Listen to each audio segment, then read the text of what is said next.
Ladies and gentlemen, thank you for listening. Thank you for downloading. And thank you for subscribing to the latest edition of the 12 Kyle podcast. I am your boy, 12 Kyle. Man, check this out. On this episode, what I want to talk about is roommates. Uh, Maybe some of you have had a roommate or roommates before in your life. But if you've lived for a little while, you probably have had a roommate. And roommates can always be an interesting story because of the scenarios that you may or may not go through with a roommate. I came to this idea. I was listening to the homie Baylor's podcast. Shout out to BTG, Baylor the Great. The podcast is called BTG for President. So I'm listening to this podcast, and he talks about an incident that happened. And what was interesting about this incident that happened is it happened with a young lady, and he explained how he got himself out of a jam.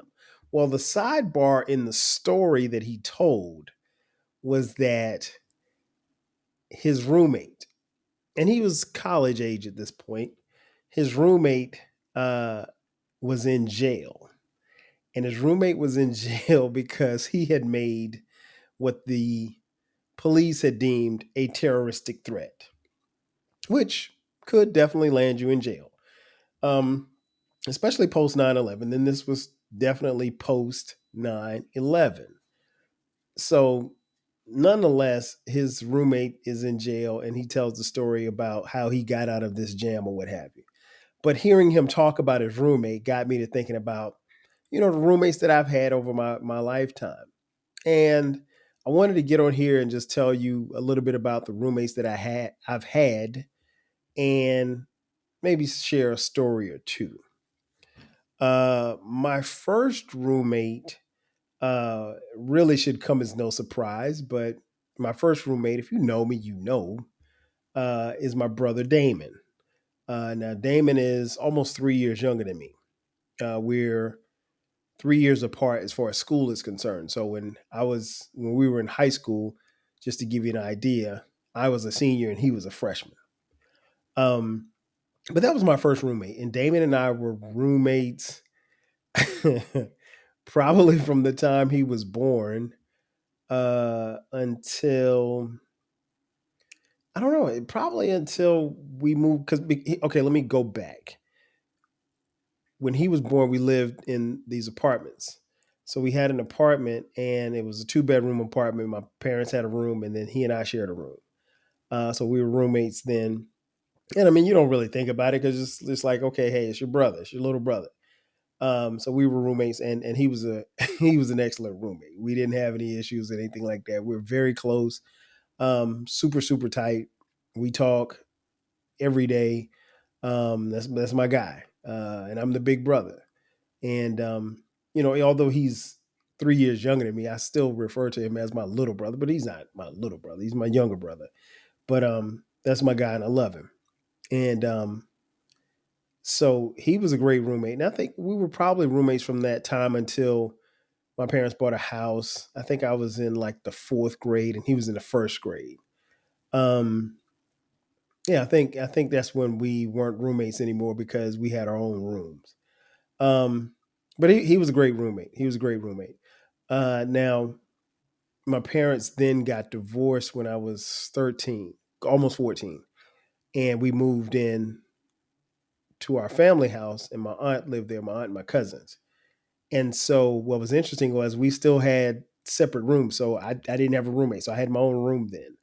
Um, and it was cool because my room was the hangout spot. It's the hangout spot for me. I'll be honest, particularly when I was in high school, if I did not have to, unless I had to eat, if I had my ideas, then I would have stayed in my room the whole time. My room was my sanctuary.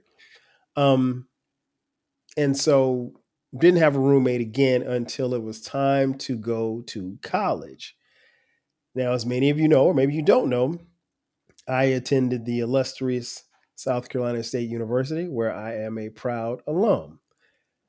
So I had to get used to the idea of having a roommate because, again, I hadn't had a roommate for a while, and this is something different because now I'm coming onto a college campus, and I only know a couple of people. My cousin Eric went to school with me, so I knew him. His older brother Mike was already there. I had a couple of friends from high school who attended South Carolina State as well, but for the most part, didn't know anybody. Definitely didn't know my roommate. Um, so my freshman year, the first semester of my freshman year, my roommate is one of my teammates. As many of you know, or maybe you don't know, I played football at South Carolina State University the entire time that I was there, right? So my roommate, his name is Bush. Well, that's not his first name. I mean, it's not his first name, but it's his last name. That's what we call him. His name is Bush. Bush was interesting to say the least. A really good guy, a really, really good guy. But, and I'm sure he doesn't mind me telling the story, Bush at the time probably was the nastiest roommate you could ever have, right? And what I mean by that is on my side of the room, and keep in mind, I'm trying to paint this picture here. It's a college campus. I'm a freshman. He's a sophomore. It's not that much space, right? So I got my side of the room. He's got his side of the room. So on my side, there's a bed, there's a desk, drawer, closet, whole nine. Same on his side. However, on his side, he decided not to put a fitted sheet on his bed. So on his bed, he would sleep on the mattress and he pulled like a sheet and a blanket over him. Why? I don't know. At the foot of his bed was his entire wardrobe of clean clothes. Fortunately, he did not have the dirty clothes at the foot of his bed, but everything else, all of his clean clothes were sitting on his bed or on the floor by his bed. All of his clothes. I'm talking shirts, jeans, sweaters, sweatshirts, whatever. It was just in one big pile. Like, and we had a drawer where you could put your clothes in, but he chose not to use the drawer. He wasn't messy as far as food was concerned. In fact, I really don't have a lot of memories of him actually eating food in the room. But the fact that he did not use a fitted sheet, the fact that he had all of his clothes on his bed on the floor was just downright trifling. But we got along cool as roommates. But what was interesting was I remember people would walk into our room and it's particularly my friends, because his friends, I guess, kind of knew. But my friends would walk into the room and they'd walk in the room and they, say what's up to me. And then they look on his side of the room and they'd be like, ugh, like what the hell is going on over there? And yeah, so it was different. But Bush and I only roomed together for one semester, my first semester of my freshman year. So it was only, like I said, one semester. So now comes the second semester. Bush moves out. I don't know. I can't remember. I think he roomed with somebody, one of our other teammates. And what was interesting was where we lived at in Bethea Hall. Shout out to Bethea Hall, which is no longer here. And if you follow the podcast, you know that I did an episode on Bethea Hall. Um, so he goes, we live in the football wing, but not necessarily, you didn't have to necessarily be a football player to be on that wing, but most of the football players were on that wing of Bethea Hall, right? So I go home for Christmas. I come back. To be honest, I didn't even know that Bush was leaving as far as a roommate was concerned. I just figured he'd be back. Uh, but he was. Well, he came back, but obviously he was in another room. And so he told me when we got back that he was moving with somebody else. So I was like, okay, cool. So I'm thinking, okay, I got the room to myself, but I know better. I know that they're going to bring in another roommate, whatever, whatever. And so I go to the caf to grab something to eat and I come back and I'm sitting in the room and for whatever reason, I was back there at school a day earlier and So a day goes by, and the next day, my new roommate, he's coming to the room. I'm assuming that he's coming. Yeah, nobody told me that he was coming, but I'm assuming that he's coming. So I hear turn at the door, I hear the key turning or whatever. And I'm like, okay, let me sit up because I was sitting across the bed. And I was like, let me sit up and greet my new roommate. And the door flies open. And I look and it's a familiar face. It's my boy Irv. And I look at Irv and I'm like, Irv, what are you doing here? And he was like, Kyle, what are you doing here? I was like, I've been here. What are you doing here? And I got up, gave him dap, gave him a big hug. Funny story. Irv and I have known each other since we were little kids. And how I know Irv is because right across the street from my home is the Hayward family.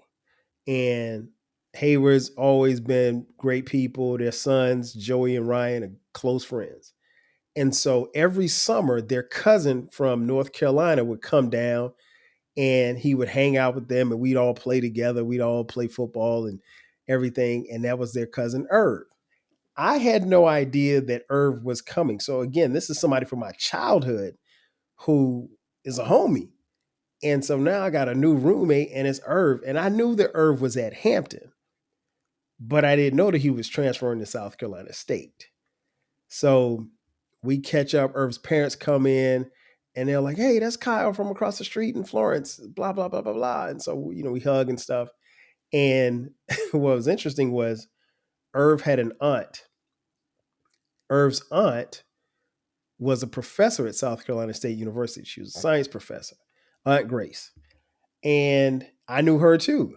I never made the connection, but so Irv has, his aunt there, he's got me there. And listen, Irv was Irv as a roommate was fun. Man, we had a good time. We always because again, we have a built-in friendship. Like this is my boy. I just didn't know he was coming. And so once we get over the shock of him being there, we're hanging out, we're, going around campus, going to parties and stuff, meeting people, girls, the whole nine. And so, but what was interesting about Irv, and I got to tell this story. He laughs when I tell this story. Irv was bad when it came to time. And what I mean by that is I've never seen anyone get up at 8 o'clock for an 11 o'clock class and still be late for class. I can't explain it. This dude would get up in the morning, he'd go get something to eat, he'd come back, he'd iron his clothes. And I mean, like, when I say iron his, I've never seen somebody pay that much attention to ironing their clothes repeatedly. But full disclosure, he's a military kid. So military kids, clean, proper, sharp. Me, I'm just throwing on a hoodie, some Jordans, and I'm going to class. I'm not, I don't have to get that fresh to go to class. But again, I'm a freshman. And but he would take his time and then I would look up and I go to class and I come back and he's socializing, he's talking to people, whatever the case may be. And then his class is at like 11 o'clock and his class is at Turner Hall, which is Turner Hall from Bethea Hall is literally across the street. And this guy would be running out of the door at 10:55, trying to get across the street to get to class. And I'm like, dude, you got up at 8 o'clock. Why are you late going to class? But that's my man, 30 grand, love him to life. That's my boy. We had a great time. We talked about music all the time. We shared music. Like I said, we kicked it, we partied. Another funny story. I remember what was interesting was I mentioned Aunt Grace. His Aunt Grace taught a class at South Carolina State University. She was a professor, science professor. And Irv actually took her class. And Irv had a project due, right? And he's in and out of the room, so I don't see this project. And one day Aunt Grace calls the room. So I answer the phone. She was like, hey, this is Professor Grace. I was like, hey, Aunt Grace, how you doing? So forth and so on. She was like, I was calling to find Irvin. I was like, he's not here. She was like, well, he's got a project, this dude. Have you seen the project? And y'all, I hadn't seen no parts of the project. So uh when Irv finally turns in the project, man, he's walking out of the room, stuff on the project falling off the paper, off the poster board. It was just a mess. But he had a good time at South Carolina State. He was only there that semester. He transferred. Where did Irv? I don't know. The running joke is that Irv went to 8 schools, and South Carolina State used to be one of them. Now, again, that's my boy. That's my man. 50 grand. But he finally did graduate. He unfortunately didn't graduate from South Carolina State, but he did graduate. So shout out to Irv. And Irv lives here in Metro Atlanta, and we talk every day or text every day. And good dude, love him to life. So then I go into the first semester of my sophomore year, and now I'm no longer for whatever reason I'm no longer on the football wing of Bethea Hall. I get moved to the other side, the dark side of Bethea Hall, right? And so I'm over here with the quote unquote regular students, as we used to call. I don't know why we used to call them as football players. We would call everybody else quote unquote regular students, as if we weren't regular students who just happen to play football. But so I'm on the other side, and I'm in the room. I get there in that fall because we had football camp. I get there before my roommate does. So I'm there at least 2 or 3 weeks before my roommate gets there. So my roommate gets there. I meet him. His name is Brian. Um, he's from Greenville, South Carolina. Me and Brian were cool. Uh, and it's funny because like maybe the second day that me and Brian were roommates, we were talking, and he was telling me about some people that he knew, and and then he said something to the effect of, he said, "Yeah, my boy Travis will be here soon. He's supposed to be checking in later, and he's going to come by." And I was like, "Okay."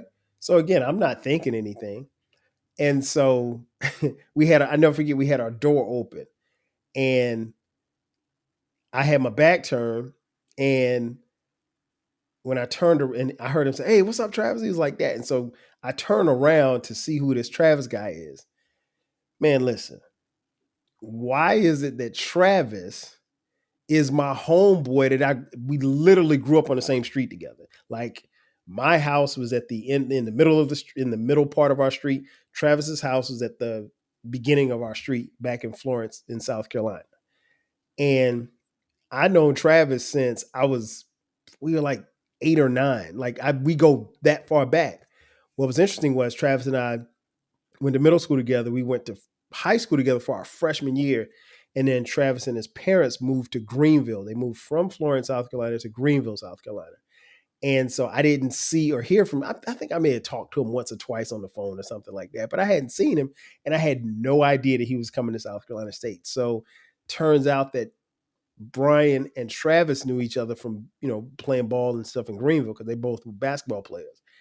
And so now I'm like, yo, this is my boy. Like, again, we grew up together. We used to hang in middle school all the time. We used to play basketball at each other's house. I used to go in his house. His mom would feed him, vice versa. His little brother Jason was cool. So this is again a family reunion. And uh so now it's the Three Musketeers. To be honest, I really didn't that particular year. I don't think I spent that much time with my teammates off the field. But it was always like me, Travis, and Brian. And one day, funny story.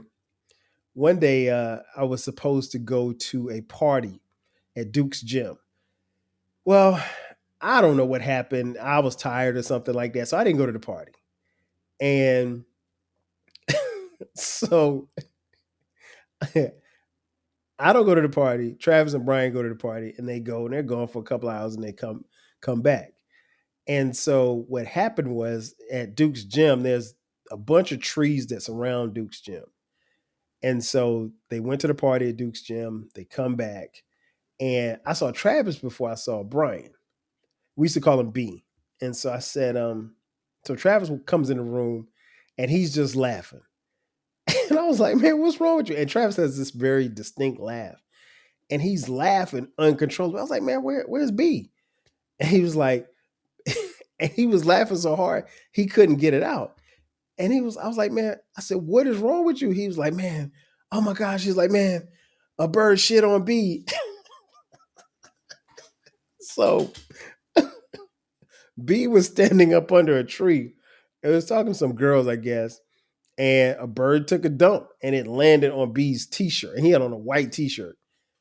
Man, oh my, and then like 5 minutes later, he walks in the room. I am on the floor. Me and Travis on the floor, dying laughing. And that's one of my favorite memories of those dudes. But like I said, me and B, we had a great relationship. B didn't stay in school. I think he stayed like another semester, and then he transferred. I can't remember where he transferred, but he's doing well. If I'm not mistaken, he still lives in Greenville. Um, okay, so then I moved back to the football wing for my third year at school, and I'm paired up with one of my teammates named Kurt. Now, I knew Kurt a little because Kurt and I came in together in 1991, in the fall of 1991, which we had a great recruiting class in football. Kurt played linebacker. He's from North Carolina, Anson County, North Carolina. And Kurt and I, we were cool roommates. We were real cool roommates. Had real good conversation. I don't really have any funny Kurt stories. What was interesting was, and I'd never seen this done before. I went to class one day, and I came back, and because I think Kurt was a criminal justice major, I was a marketing major, and so my school where I would go to class was School of Business. Shout out to Belcher Hall. I was about to say Bethea. Shout out to Belcher Hall, which I did an episode on not too long ago. So I went to Belcher and I came back and Kurt had his class. But he didn't go to class this particular day. And so I come in the room and I realized that I had a Sega Genesis, right? And everybody would love to come to the room and play John Madden on Sega Genesis. And this was the early days of Madden, right? And I noticed that Madden was on the TV and Kurt was playing. And so I put my books down. I'm sitting down, starting to, I said, what's up? I'm doing my work or whatever. And I look over and Kurt's sitting there, but there's no controller in his hand. That's odd. And I'm like, Kurt, how are you playing this game without any controller? And he's like, oh, I'm not playing. I'm just watching. Up until that point, I had never seen anybody put a game on simulation and just watch the game and not play it. That was like new to me. I was like, who does that? And it wasn't anything wrong with it. I'd never seen it before.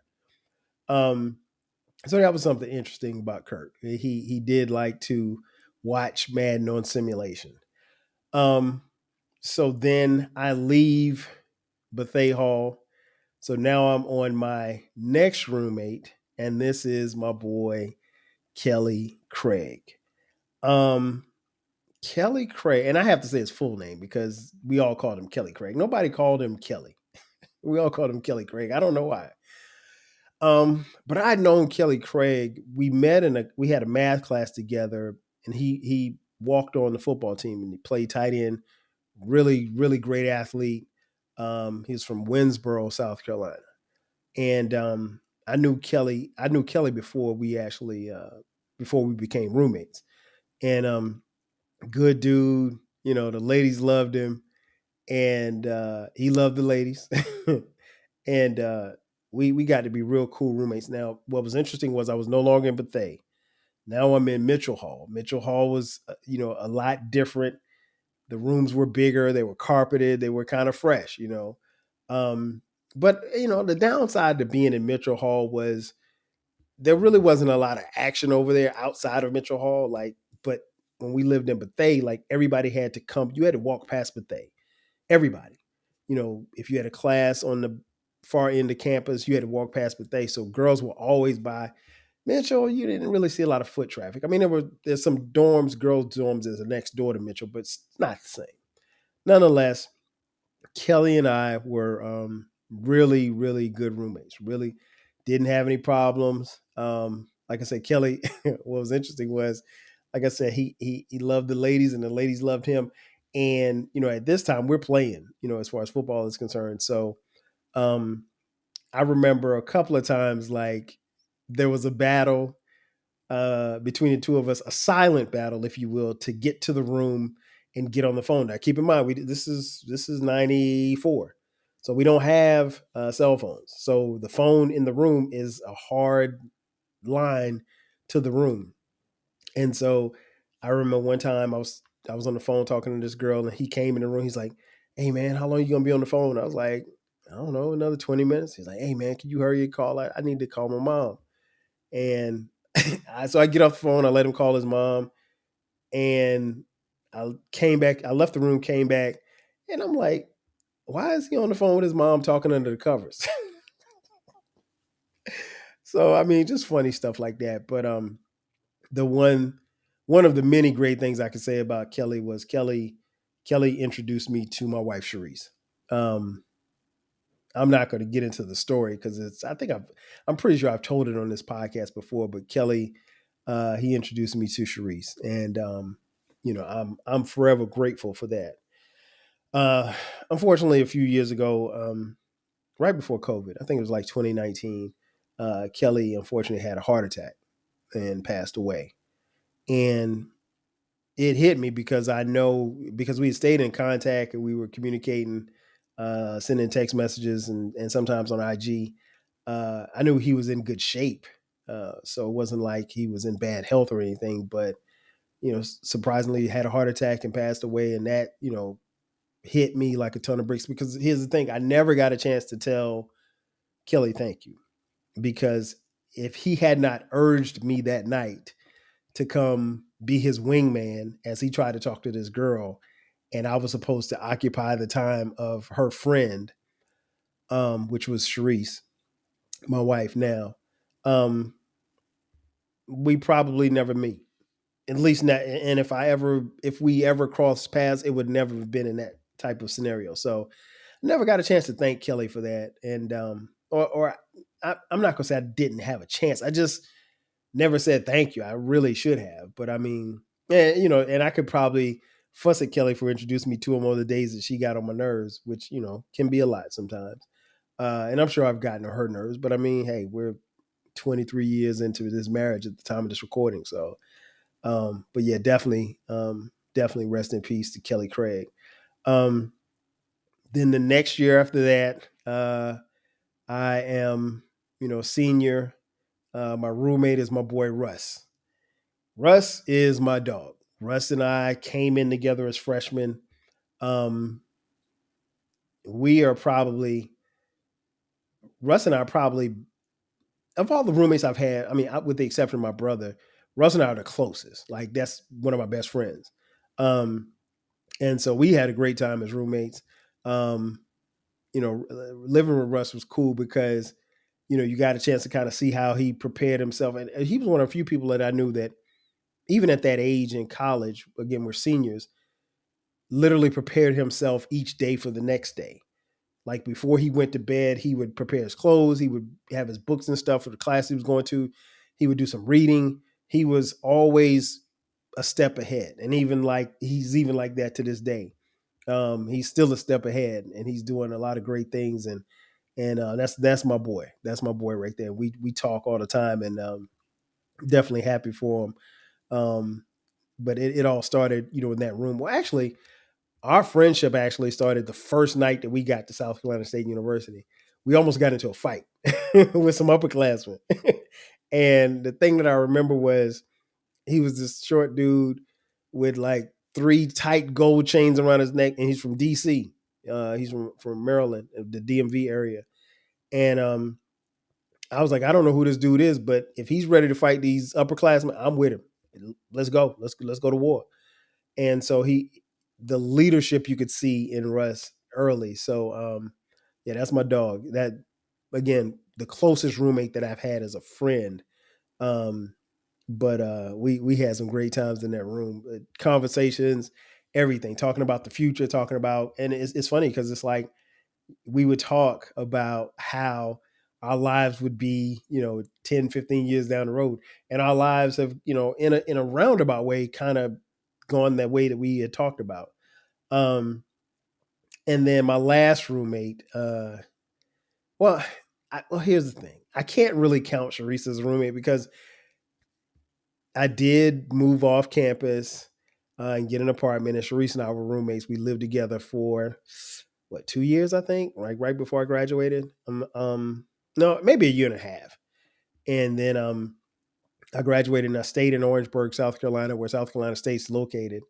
Stayed there for 6 months after I graduated, and then I moved July 24th, 1997.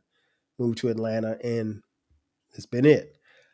But when I moved to Atlanta, that's when I had my last roommate, and that was my boy Jay Fresh. Now, if you follow the podcast, you know I've mentioned Jay Fresh on several episodes.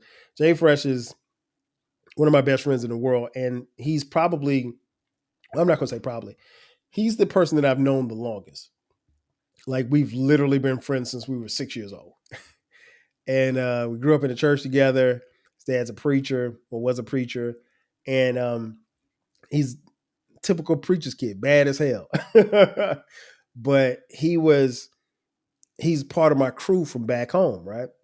So I go to South Carolina State. Jay Fresh goes to Claflin, which is right next door, right? Fresh didn't like Claflin too much, so he was only at Claflin for a year. Then he transferred to Coastal Carolina, which is near Myrtle Beach, and he graduates there. So we start talking. I mean, of course we're the best friends, so we stay in touch even after he transferred. But we start talking, and I mentioned, hey, I'm thinking about moving to Atlanta. He was like, me too. And I was like, man, you ain't gonna move to Atlanta. And he's like, yeah, because I was in Orangeburg. He was back home in Florence at the time, and he was ready to get out of his parents' house.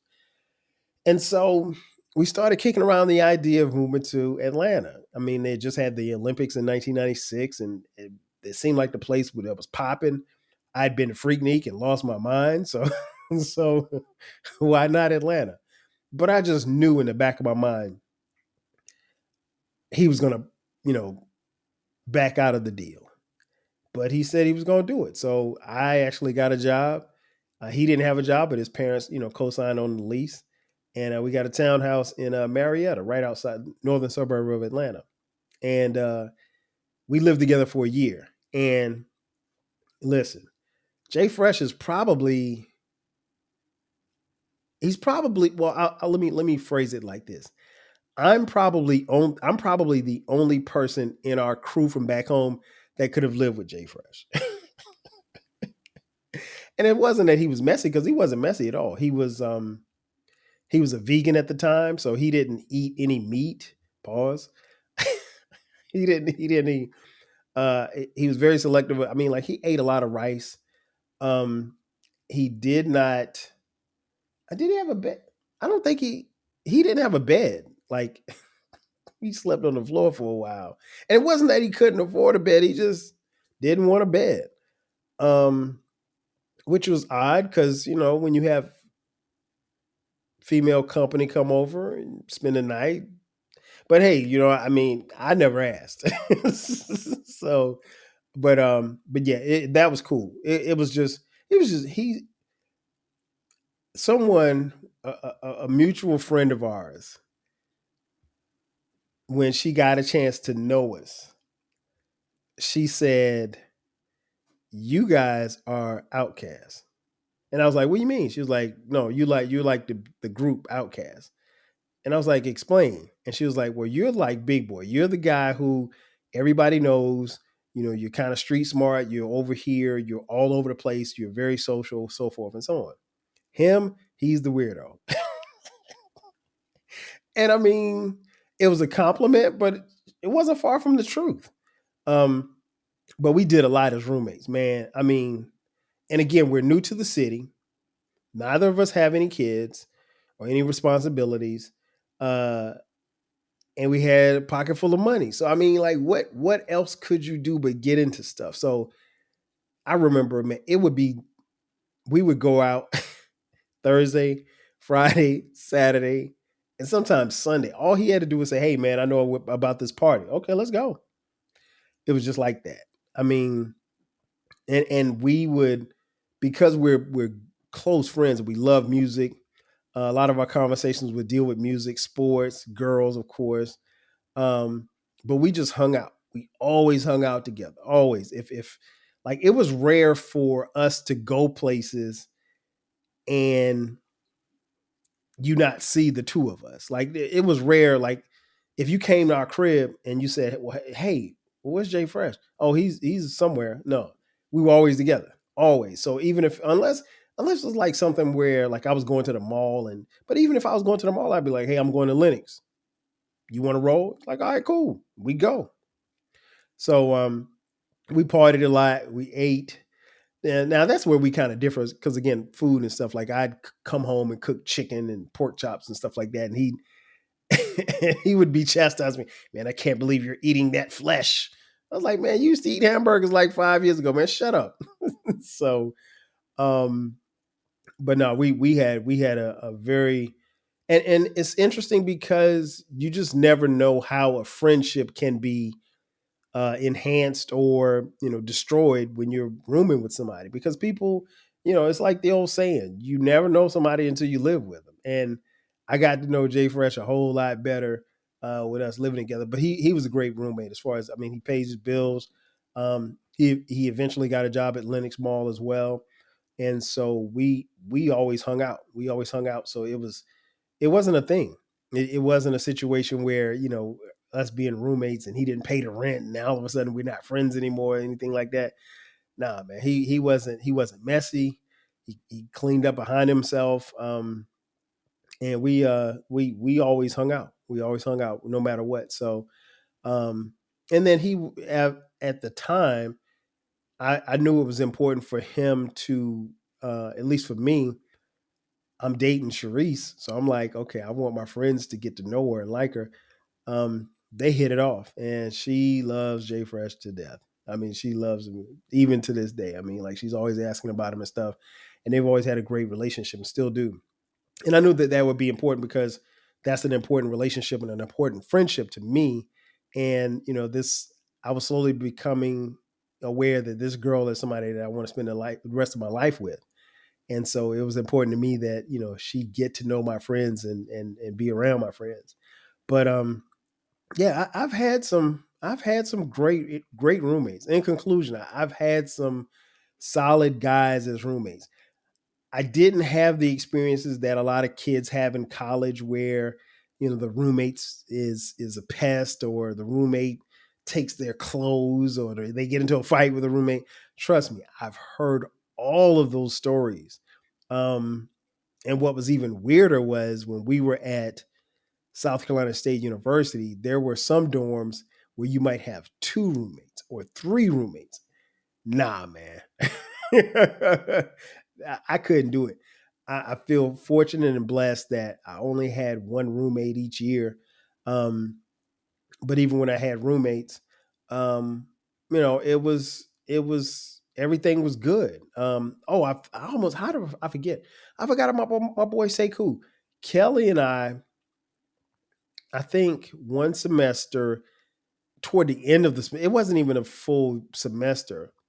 Kelly moved out into another room, and then Sekou, one of our other teammates, moved in with me. And so me and Sekou were roommates for maybe about 2 months, 2 months, no more than 3 months. But Sekou was cool too. Um, so I didn't have any of those bad experiences, and I'm thankful for that because you know you could have a situation where you're in a room and you don't have any control over who it is that you get to room with. And, unless you have a twin or somebody that you actually want your school to pair you with, you don't know. So it's always a crapshoot with roommates. More often than not, if the roommates are cool, they get to become lifetime friends. And I think that's one of the beauties of that. Like I said, I have good stories. I have great stories. I have funny stories. I, I don't have any go to jail stories, but I got a shout out to the homie Baylor for the mere mention of his uh, roommate. It, it definitely inspired this episode. And if you have any great roommate stories, let me know. Ladies and gentlemen, that's going to do it for me. Thank you for checking out this edition of the 12 Kyle podcast. Be sure to subscribe to the podcast. You can find the podcast. We have our own YouTube channel, youtube.com 12 Kyle podcast. Make sure that you subscribe and then hit the notification so you'll get notifications when the episode drops. The great thing about this podcast is that we have both audio and video on YouTube. If you're on social media, hit me up at 12 Kyle, at 12 Kyle podcast, Instagram, Twitter, X, Threads. I think I'm forgetting one. Facebook, you name it, we're there. The podcast can be heard anywhere you get podcasts. So we're everywhere. If you feel so inclined and you want to throw us a couple of dollars, we'll take it. $, TWELVEKYLE. That's on the Cash App. And if you look in the description box, you will see a link that says merch. Yes, we do have merch.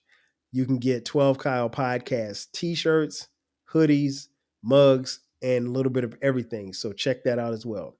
Ladies and gentlemen, that's going to do it for me. Thank you for checking out this edition of the 12 Kyle podcast. I am your boy, 12 Kyle. I'll catch you guys next time. 5,000.